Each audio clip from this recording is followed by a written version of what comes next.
Hello friends, welcome to your own channel daily stock. तो दोस्तों, इस वीडियो के अंदर हम ऑर्बिट एक्सपोर्ट के डिटेल्ड एनालिसिस के बारे में बात करेंगे और जानेंगे कि आपको ऑर्बिट एक्सपोर्ट के अंदर इन्वेस्ट करना चाहिए या नहीं। चलिए शुरू करते हैं।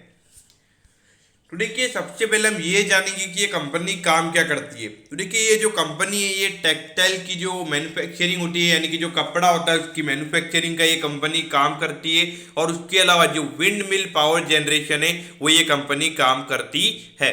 लेकिन अगर हम देखेंगे तो मेजोरिटी ऑफ रेवेन्यू की अगर हम बात करेंगे तो रेवेन्यू कंपनी का टेक्सटाइल से आता है, लेकिन जो माइनॉरिटी ऑफ रेवेन्यू कंपनी का है वो विंड मिल पावर जनरेशन से आता है। तो यानी कि ये इंडिकेशन है कि जो मेजरली कंपनी का फोकस है वो टेक्सटाइल के ऊपर ही हमें कंपनी का नजर आता है। तो देखिए, अब अगर हम मार्केट कैप की बात करेंगे तो 371 करोड़ का कंपनी का मार्केट कैप है, तो एक स्मॉल कैप कंपनी है। अगर स्टॉक के पी रेशियो की बात करेंगे तो 23 के पी रेशियो पे ऑर्बिट एक्सपोर्ट का स्टॉक अभी ट्रेड कर रहा है, जबकि इंडस्ट्री का पी लगभग 13 के लगभग का है। तो उसके कंपैरिजन में देखेंगे तो प्रीमियम वैल्यूएशन पे ये स्टॉक हमें ट्रेड होता हुआ नजर आ रहा है। और अगर हम आरओई और आरओसी के नंबर्स की बात करेंगे तो बिल्कुल भी अच्छे आरओई और आरओसी के नंबर्स नहीं है। खास करके अगर हम देखेंगे तो 2021 वाला जो फाइनेंशियल ईयर रहा था तो वहाँ पे जितनी भी टेक्सटाइल कंपनीज है, अगर हम उनके आरओई और आरओसी के नंबर्स की बात करेंगे लगभग 10 से 15% के आरओई और आरओसी के नंबर्स हमने वहाँ पे देखे हैं।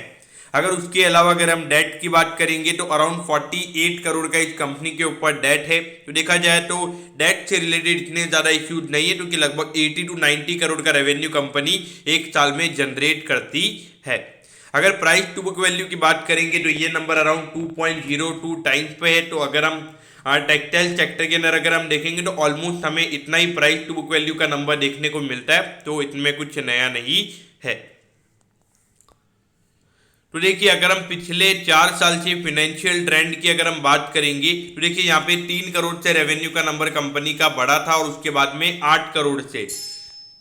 तो उसके बाद अगर हम देखेंगे, लेकिन जो भले रेवेन्यू के नंबर्स बढ़ गए थे, लेकिन जो नेट प्रॉफिट का नंबर था वो हमें यहाँ पे 2 करोड़ से कम होता हुआ नजर आया था। और उसके बाद में भले लगभग 50 लाख से ये नंबर हमें बढ़ता हुआ नजर आया है। तो इस पॉइंट ऑफ व्यू से देखा जाए तो ये 3 साल में कोई ग्रोथ कंपनी ने नहीं दिखाई है। और पिछले साल जहाँ पे पूरे टेक्सटाइल की जितनी भी कंपनीज जो उन्होंने काफी अच्छा परफॉर्म किया है, और वहाँ पे इस कंपनी के रेवेन्यू के नंबर हमें मोर देन 50% से गिरते हुए नजर आए थे।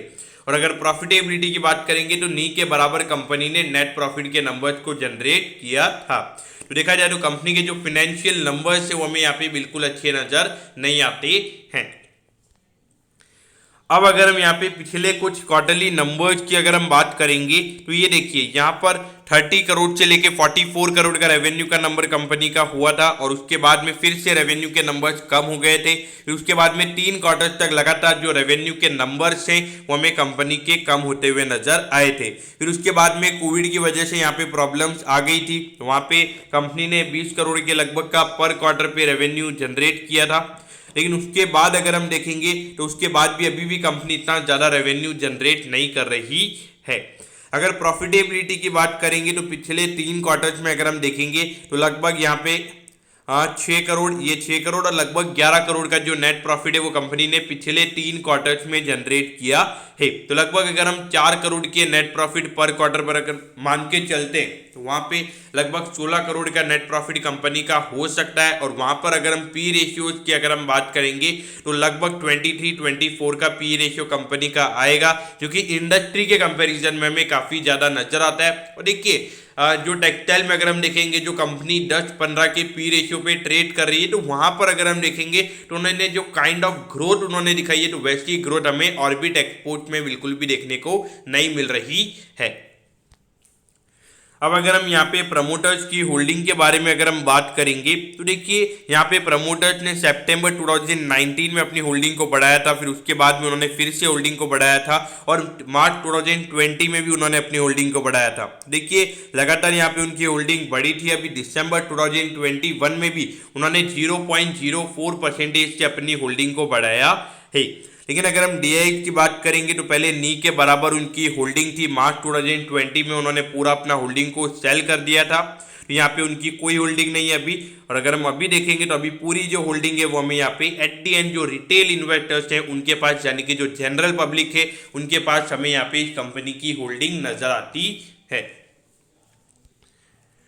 अब अगर हम यहाँ पे पीयर कंपैरिजन की अगर हम बात करेंगे तो देखिए यहाँ पे जो कंपैरिजन है वो दूसरी जो टेक्सटाइल कंपनीज है उनसे किया हुआ है। आलोक इंडस्ट्रीज हो गया जो लॉस मेकिंग बिजनेस है, जो बॉम्बे डाइंग और आलोक इंडस्ट्रीज, ये दोनों लॉस मेकिंग बिजनेसेस हमें नजर आते हैं। लेकिन from revenue point of view, यानी कि जो रेवेन्यू ग्रोथ इन बिजनेसेस ने दिखाए हैं वो काफी फिनोमिनल है और वो हमें ऑर्बिट एक्सपोर्ट में देखने को नहीं मिला है।